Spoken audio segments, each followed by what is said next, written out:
अरे good morning. मैंने बताया था अवरक्त स्पेक्ट्रोस्कोपी के बारे में। ठीक है, बीसी पार्ट सेकंड, अवरक्त स्पेक्ट्रोस्कोपी। अवरक्त स्पेक्ट्रोस्कोपी को क्या बोलते हैं इंग्लिश में? IR spectroscopy.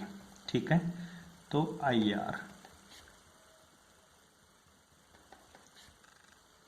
ठीक है, आईआर स्पेक्ट्रोस्कोपी। मोटी सी बात याद रखनी है, जो आईआर क्षेत्र है वो कौन सा क्षेत्र होगा? कहां से कहां तक का जो क्षेत्र होगा उसको आईआर क्षेत्र बोलेगा। तू याद रखना 2500 से लेकर 1500 नैनोमीटर है, जिसमें लेमडा की वैल्यू कितनी हो? 2500 से लेकर 1500 नैनोमीटर के बीच का जो क्षेत्र होगा उसको मैं कौन सा क्षेत्र बोलूंगा? आईआर क्षेत्र बोलूंगा। इसी क्षेत्र में जो प्रकाशीय किरणें होती है वो ऊर्जा का क्या करेगी? अवशोषण करेगी। ऊर्जा का क्या करेगी? अवशोषण। ठीक है, ऊर्जा का क्या करेगी? अवशोषण। कौन से क्षेत्र में? जहां लेमडा का मान 2500 से लेकर 1500 नैनोमीटर के बीच का जो क्षेत्र होता है उस क्षेत्र में प्रकाशीय किरणें ऊर्जा का क्या करती है? मेरी अवशोषित करती है ऊर्जा को। ठीक है भाई, ये बात याद रखनी है आप लोगों को। उसके बाद में अवरक्त क्षेत्र की परिभाषा लिखिएगा। विद्युत चुंबकीय स्पेक्ट्रम में दृश्य और सूक्ष्म क्षेत्र के बीच का क्षेत्र क्या कहलाता है? दृश्य और सूक्ष्म क्षेत्र के, दृश्य और सूक्ष्म तरंग क्षेत्र के बीच का क्षेत्र के मध्य का क्षेत्र या बीच का क्षेत्र, मध्य का क्षेत्र क्या कहलाता है? आईआर रीजन कहलाता है। कौन सा क्षेत्र कहलाता है मेरा? आईआर रीजन कहलाता है भाई।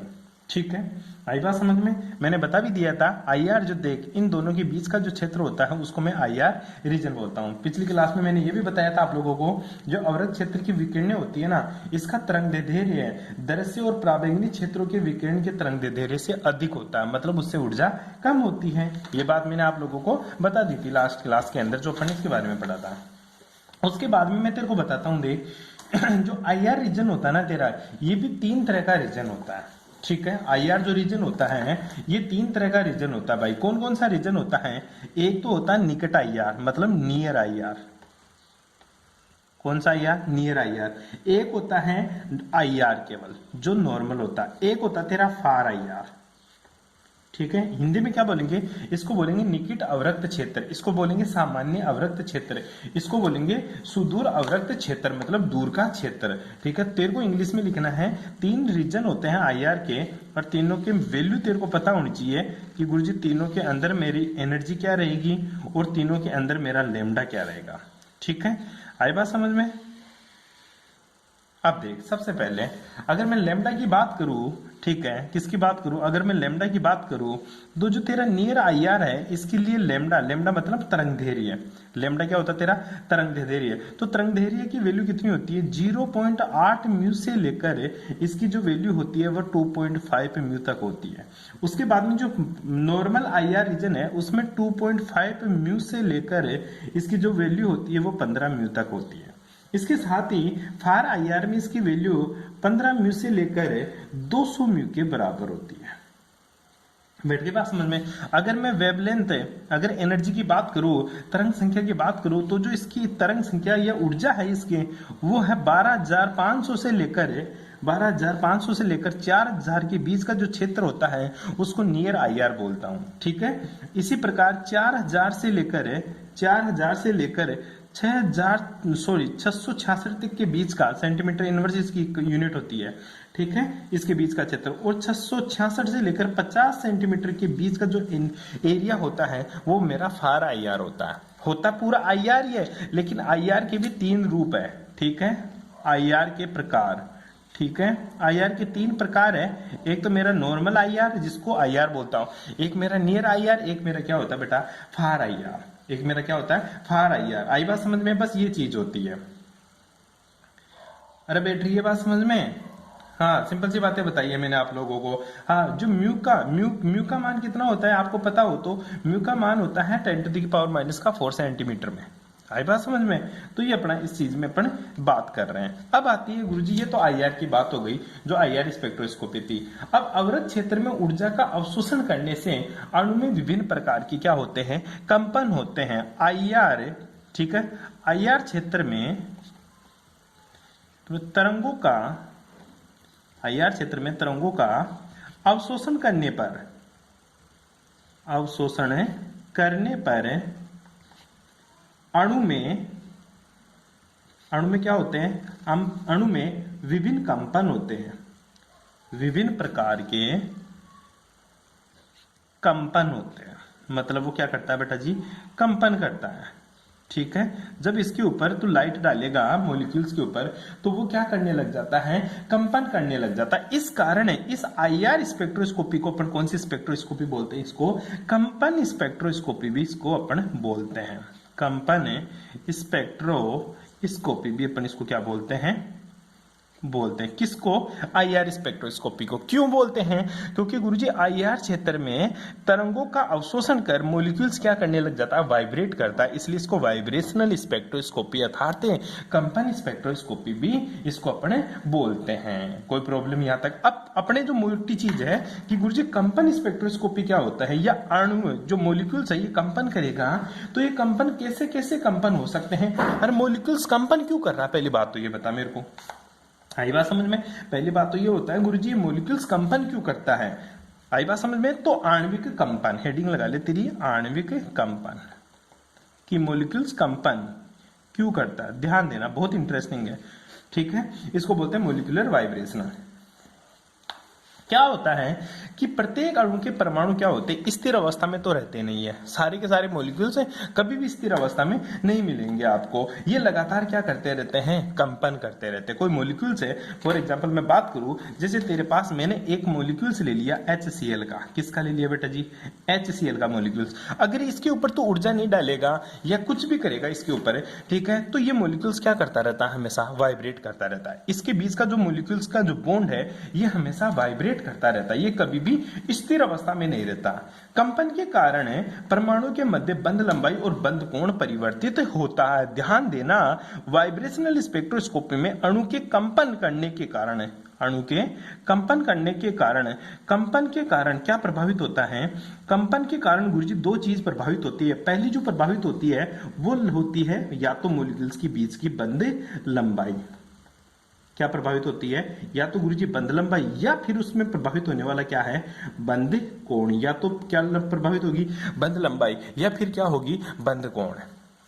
मॉलिक्यूल्स के कंपन करने के कारण मॉलिक्यूल्स की या तो बॉन्ड लेंथ बदलती है या मॉलिक्यूल्स के बीच का बॉन्ड एंगल आपको बदलता है। ऐसा क्यों होता है? ऐसा होने का राज है क्योंकि गुरुजी मॉलिक्यूल्स के बीच में जो बॉन्ड होता है ना, ये जो बॉन्ड होता है ना, ये सह संयोजक प्रकृति का होता है। कौन सी प्रकृति का होता है बेटा जी? सह संयोजक प्रकृति का होता है, मतलब कोवेलेंट बॉन्ड होता है। ये जो बॉन्ड होता है इनके बीच का, ये कोवेलेंट बॉन्ड होता है। अरे ये बॉन्ड क्या होते हैं? ये बॉन्ड गुरुजी कठोर ना होकर, ठीक है, पहली बात तो कठोर नहीं होते। अगर कठोर नहीं होते हैं तो क्या होते हैं गुरुजी? ये लचीले होते हैं। क्या होते हैं रे? ये लचीले होते हैं। और लचीले होने के कारण ये क्या करते हैं? विभिन्न दिशाओं में क्या करते हैं गुरुजी? कंपन करते हैं। क्या करते हैं? कंपन करते हैं। आई बात समझ में? कंपन के कारण है, कंपन के कारण उत्पन्न प्रभाव, बंध लंबाई का बढ़ना या घटना, बंध कोण का बढ़ना या घटना। कंपन क्यों होता है? कंपन इसलिए होता है क्योंकि गुरुजी मॉलिक्यूल्स के बीच में जो बॉन्ड होता है ना, वो सह संयोजक प्रकृति का होता है। ये कठोर न होकर लचीला होता है, इसलिए मॉलिक्यूल्स क्या करता है मेरा? वाइब्रेट करता है। इसलिए मॉलिक्यूल्स क्या करता है बेटा जी मेरा? वाइब्रेट करता है। आई बात समझ में? अरे बेटी ये बात समझ में? अब देख अब देखते हैं आगे की चीज। देखो एक बार के लिए छोटे से कि गुरुजी ये कंपन कितने टाइप का होता है। ठीक है, मैंने आप लोगों को बताया कंपन के कारण दो चीज उत्पन्न होती है, या तो बंध लंबाई बदलती है या बंध कोण बदलती है। इसी के आधार पर अणुओं में दो प्रकार का कंपन होता है। क्या होता है? अणुओं में कंपन। अणुओं में कंपन के प्रकार। कंपन के प्रकार कितने टाइप का कंपन आपको अणुओं में देखने को मिलेगा? दो प्रकार का गुरुजी मेरे को कंपन देखने को मिलता है।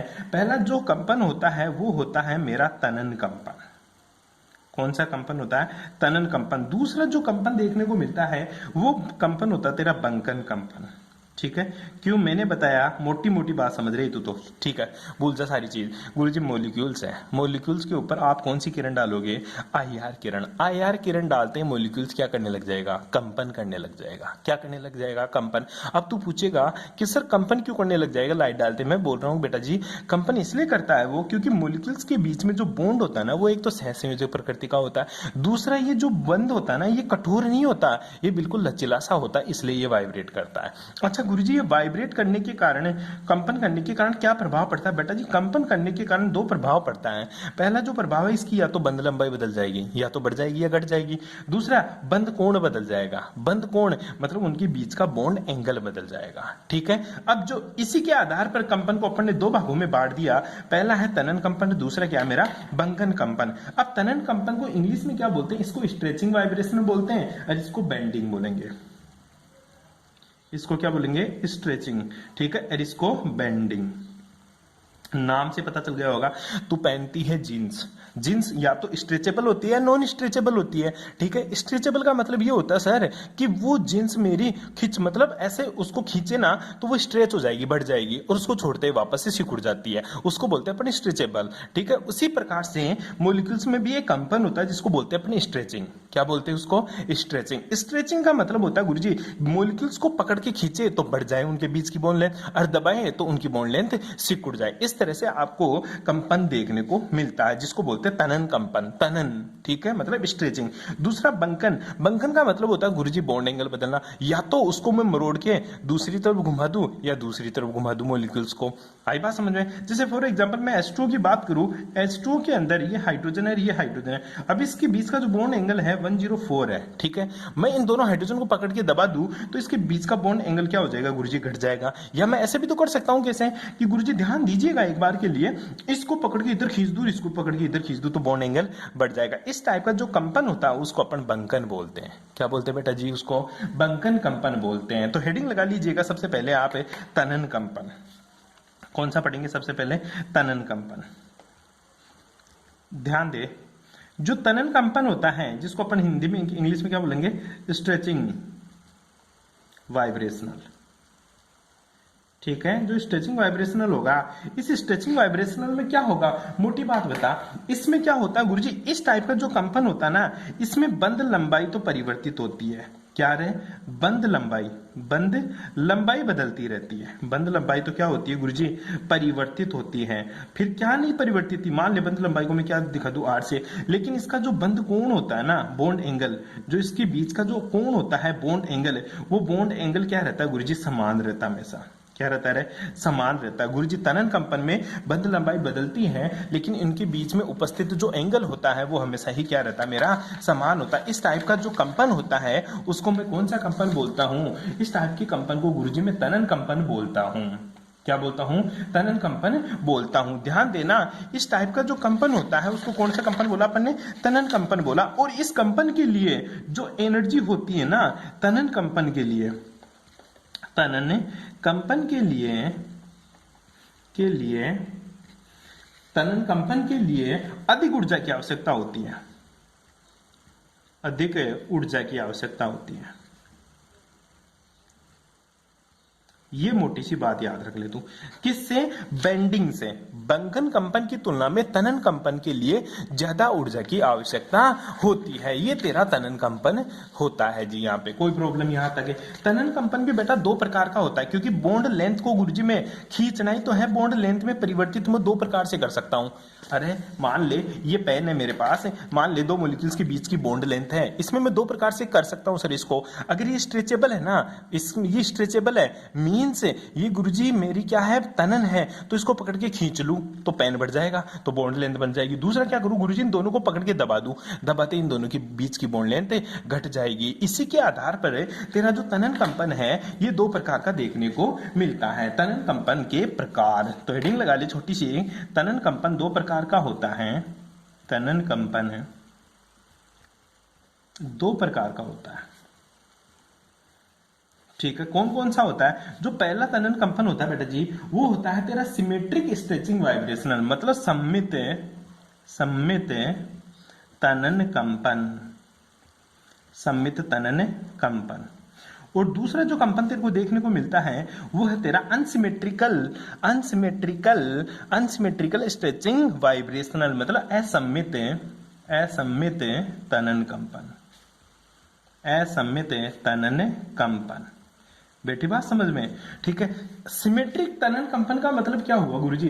सिमेट्रिक तनन कंपन का मतलब हुआ कि दोनों जैसे मान ले, मैं एग्जांपल ले लूं, जैसे C डबल बॉन्ड C है, ठीक है। अब C डबल बॉन्ड C है, इन दोनों की जो बीच की बॉन्ड लेंथ है, मान लेता हूं थोड़ी देर के लिए ये मेरी क्या है, R1 है, ये क्या है मेरी R2, क्या है रे, R1 और R2 है। आई बात समझ में? ये मेरी R1 और R2 है। तनन कंपन कर रहा हूं मैं, ठीक है। पहला सिमेट्रिक कर रहा हूं, अब सिमेट्रिक कर रहा हूं गुरुजी, मैं इसको पकड़ के खींचता हूं इस कंपन की, ठीक है। सबसे पहले मैं इसको क्या कर देता हूं गुरुजी, खींचता हूं, तनन करता हूं। क्या करता हूं इसको, तनन मतलब गुरुजी खींचू इसको, ठीक है। तो R1 और R2 को अगर मैं बराबर खींचूं, जितना R1 को खींचू उतना ही R2 को खींचूं, तो C के बीच की जो बॉन्ड लेंथ है ना, इस टाइप की हो जाएगी गुरुजी। अभी भी जो मेरा R1 है गुरुजी, ये R2 के बराबर है। R1 बराबर क्या है, R2 है, क्योंकि सममित है। दोनों को बराबर मात्रा में खींचना सममित तनन कहलाता है। दोनों को बराबर मात्रा में खींचना सममित है, असममित है। अब इसी तरह मान ले मैं क्या करूं, इसको संपीड़न करूं, क्या कर रहा हूं, संपीड़न, मतलब C डबल बॉन्ड C, ये इसको दबा दिया।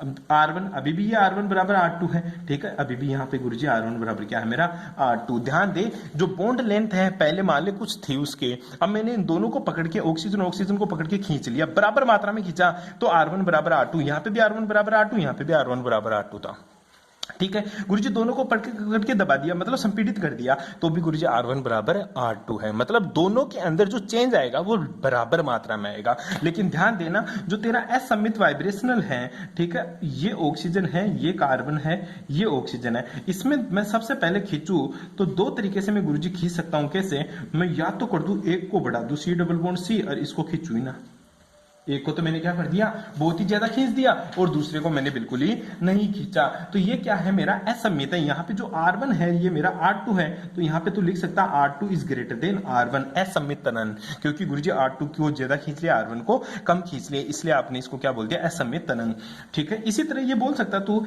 मतलब R2 को तो खींचे ही ना, ठीक है, R1 को खींच जाए। ये R1 है, ये क्या मेरा R2, अब R1 इज ग्रेटर देन क्या है, R2। ये जिस टाइप का कंपन होता है इसको अपन क्या बोलते हैं, असममित तनन कंपन। क्या बोलेंगे रे इसको, असममित तनन कंपन। फॉर एग्जांपल मैं बात करूं, एक छोटा सा एग्जांपल ले लूं, जैसे मैं CH2 की बात कर लूं, ये दो बॉन्ड है, ये मेरा CH2 है, ठीक है। ये कार्बन है, इसमें दोनों तरह के कंपन करके देखता हूं। एक बार R1 को खींचता हूं, ठीक है, CH2 समूह में असममित तनन दो तरीके से। पहला ये कार्बन है, इससे ये वाला जोड़ दिया मैंने और ये डेस करके छोड़ दिया। ये मेरा पहला हाइड्रोजन है H, और ये क्या है मेरा दूसरा हाइड्रोजन है। अगर ये R1 ज्यादा है, ये R2 मान लू इसको, और इसको R1 मानू, तो मेरे को पता है गुरुजी R2 इज ग्रेटर देन क्या है, R1 है। इसी प्रकार अगर R1 को खींच लो तो ये हाइड्रोजन ज्यादा और ये हाइड्रोजन मेरा छोटा, इसकी बॉन्ड लेंथ घट गई। ये इधर तो वही हाइड्रोजन तेरे मिथाइल ग्रुप जुड़े हुए हैं, तो इससे तो कोई मतलब नहीं है। ये मेरा क्या है R2 और ये क्या है मेरा R1, तो यहाँ पे क्या हो जाएगा, R1 is greater than R2। इस टाइप का जो कंपन होता है उसको अपन तनन कंपन बोलते हैं। कर लेगा बात है, ठीक है भाई, यहां तक आपको करना, बाकी की बातें करेंगे नेक्स्ट क्लास में। Thanks for cooperation.